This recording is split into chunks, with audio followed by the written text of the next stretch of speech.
Yeah, I think I have a good understanding of where it is and the decisions that have to be made, which I don't think those decisions get answered here. I think we all think this is like, we're going to have these answers when we come out of it. There's a lot of thinking heads, a lot of people that have to come together, a lot of agreeing that has to be done to get where we want to go. I think we have a small sample size right now of what we did. And we're going to get another sample size right this year under the similar format, maybe a little different with the seating part, but where it goes in the future, I don't know where that goes, and I'm not looking at it in a self-preservation mode, which happens a lot in college football. There's these meetings are that way, conferences are that way. I've learned from the best in the business that you're trying to constantly sustain the game and make the game better and not just do it for what's best for me or just for self-preservation. And I'm not saying that anybody is doing that, but I'm saying we got to look at it from that perspective, and that's hard. I look at women's softball, I look at men's basketball, and I look at men's baseball, and it just absolutely blows my mind how the SEC can end up with the teams they end up with in those positions. Okay, now some of those you can say are play-in because maybe they went through a regional, and you look at the women's softball World Series, you look at men's baseball, you look at men's basketball, 13 of 16, 14 of 16 in their larger pools. But when you look at what they're able to do, and there's no outcry, and there's nobody beating a drum saying that it's completely unfair. They do a lot of things based on RPI. They do a lot of things based on strength of schedule, and they reward teams for that. I have a hard time seeing Ole Miss, Alabama, and South Carolina not being in the best teams last year, and that for me is a big part of the SEC. And people want to say, well, you need to play 9 games, you need to play 8 games. We don't really know which one of those is until we know the playoff format. But I beg everybody in this room the question: would we have been better off not playing Clemson last year and playing another SEC game to make 9 games? How would that have been better for the SEC? How would that have been better for Georgia? I don't think it would have. I think those teams you play outside your conference verify your strength. Is it better for the game, though? If what? Like, if you don't play Clemson? Well, I think it's better for the game if we play Clemson, absolutely. Right. But I think us playing Clemson did a lot of things for our conference, improved a lot of things for our conference. And, that's – people take that out of a context. They look at it and say, all they want to talk about is the 8 to 9. I mean, who are you playing with those games? Are you afraid those games could go away? Georgia, Clemson, Texas, Ohio State, those kind of games? I think you're going to see more and more of those games, regardless of the SEC, because that's what the fan base wants, what TV wants, and that drives revenue, and you're going to see lots of those opportunities out there. Kirby, what was the biggest challenge building this program as a former Saban assistant? And what have you seen from Sarkisian? Because you guys have gone through similar things. He's trying to build something at Texas as well. What were those challenges as a head coach early on? Yeah, continuity, keeping your staff intact. Very different environment that I started the Georgia program in and what Sark's starting in. The climate college football just has changed, and it changed really fast. So it was different from when Nick started at Alabama and we were part of that staff to when I started at Georgia to now Sark well off at Texas doing a great job. It starts with getting good football players.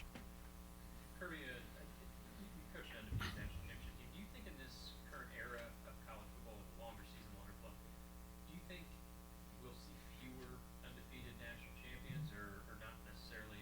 Do you think super teams could still rise up at this level? Yeah, I would like to say yes, you will see fewer, but I would say it's not because of the schedule and the length of the schedule. It would be because of the portal and the lack of depth and the more parity.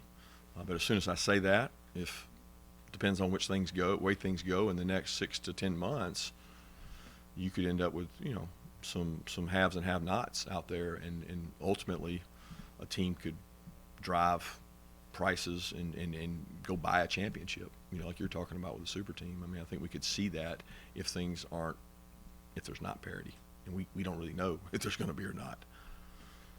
On that note, obviously with the settlement, we don't really know, but how have you been dealing with sort of the number over 105?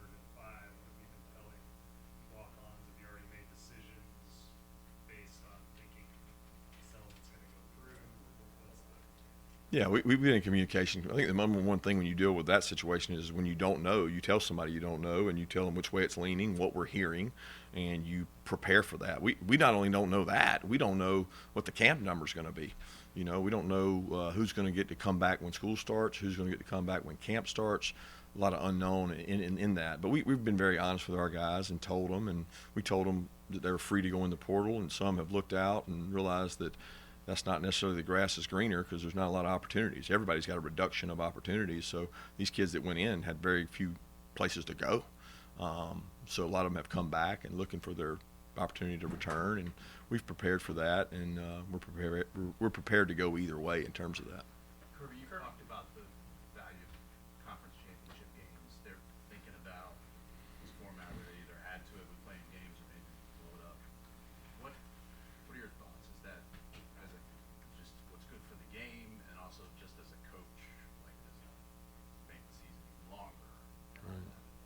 You know, I don't know the formats they're talking about. A lot of this stuff I've heard about this team playing that team, crossing conferences within your conferences. I don't know. I know a lot of that's going to be determined by television revenue. What's best for that championship weekend? Is it a play-in game? Is it like your baseball, regional, your softball regionals, and you play and you try to get yourself in? I don't want to devalue the regular season. I do think there's a lot of value in the regular season. I don't think a team that I guess Texas last year, right? They're the 1 seed going into the SEC championship. I mean, there's some scenarios out there. I'm like, okay, they got a play-in game. I don't know if I agree with that. They can play a championship game or they can play a game, but there should be some value to a regular season in terms of what you perform and what you do. You don't see a regular season basketball champion go in the SEC tournament play and then not make the tournament. I mean, it's not going to happen, right?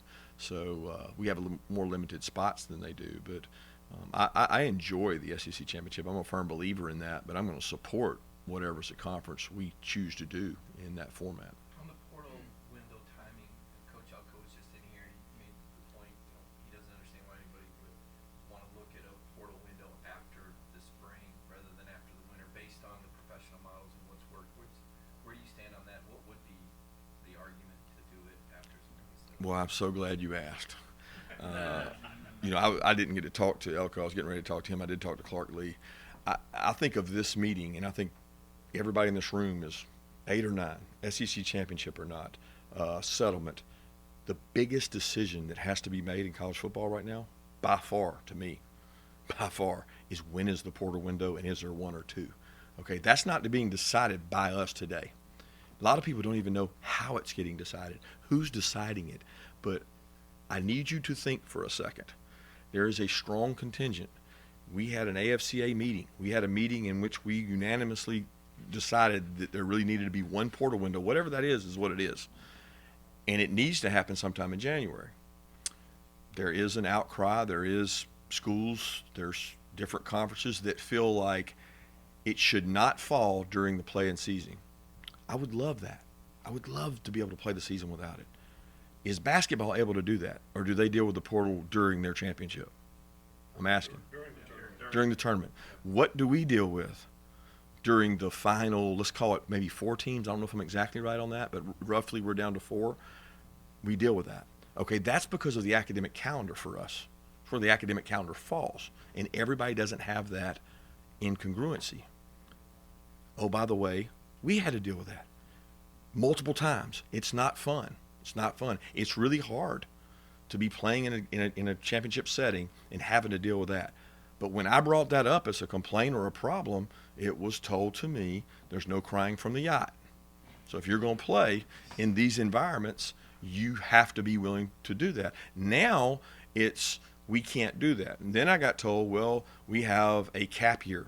Cap year runs July 1 to June. If the portal is in January, we can't manage our cap. We can't do our cap. Well, that's an accounting method you got to take into account.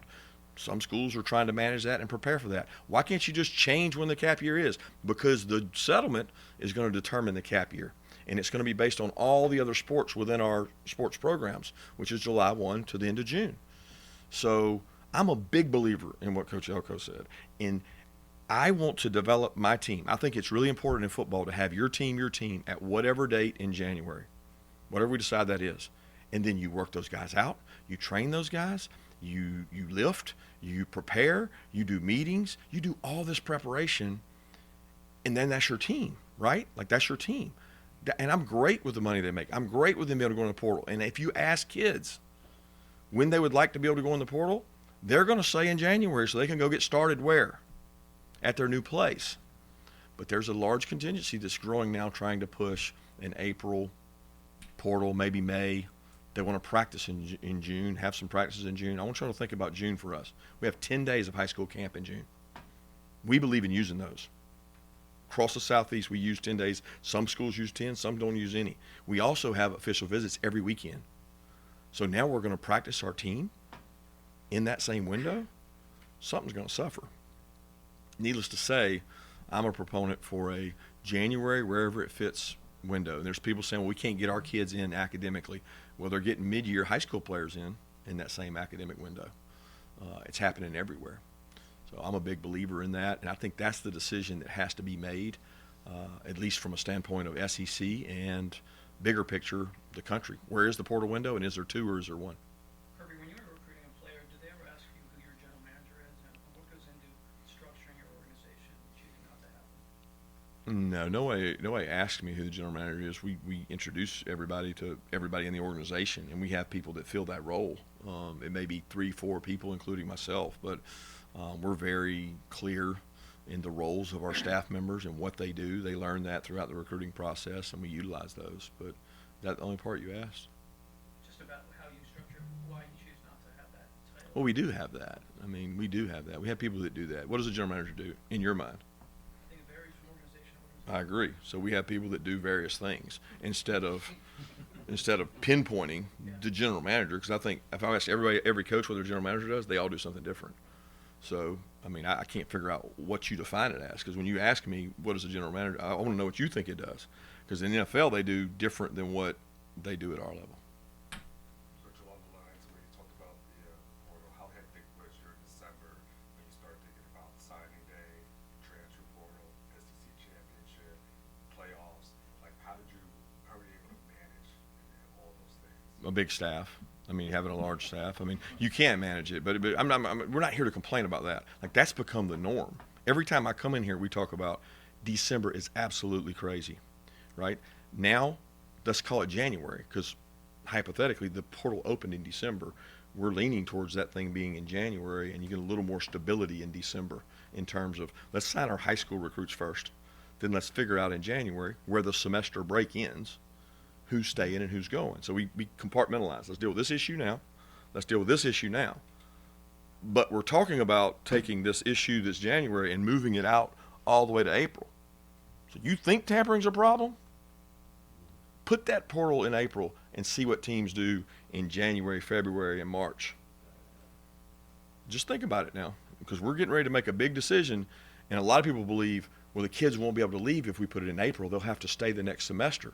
Oh, no. They'll be on your campus getting tampered with, collecting 33% of your cap before they leave with it. Not for that. Got time for two more questions? Who makes that decision, Kirby? You said you didn't know. I'm just genuinely curious. I think it'd be a great question to ask some people, but in my opinion, it's an implementation committee, which comes from the settlement.